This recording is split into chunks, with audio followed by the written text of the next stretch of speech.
केही भन्न पर्छ न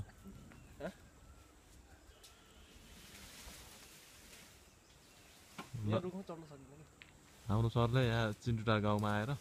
शिव सरले यहाँ काफलको रुखमा चढेर काफल खाँदै हुनुहुन्छ काफल खानै सकिएन अहिले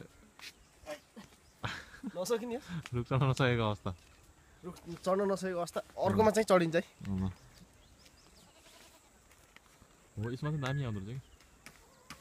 कि बाबुलाई चिरिने मैले ए उहाँ साथी हजुर घर पोखरा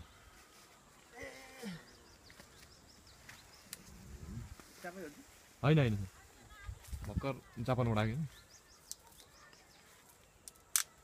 ल अहिले चाहिँ उहाँ अहिले रुखमा चढ्न सफल हुनुभएको छ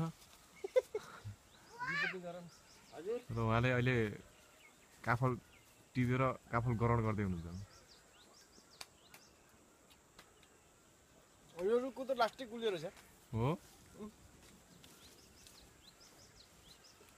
हेलो ल काफल खान जति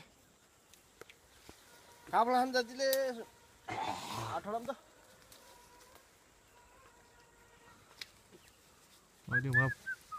फिलिल्लै रुखमा चढ्नु भएको छ यो रुखको काफल चाहिँ गुलियो छ अरे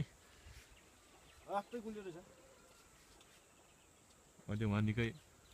यो रुखको निकै उचाइमा पुगिसक्नु भएको छ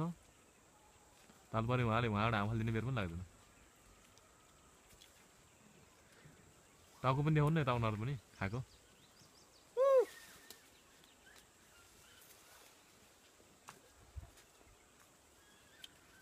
टाढा रहेछ कि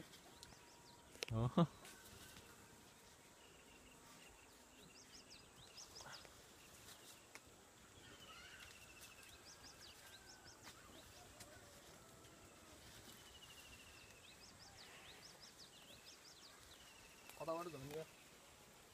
चढ्न चढिहालेँ झर्न सक्ला छैन साँच्ची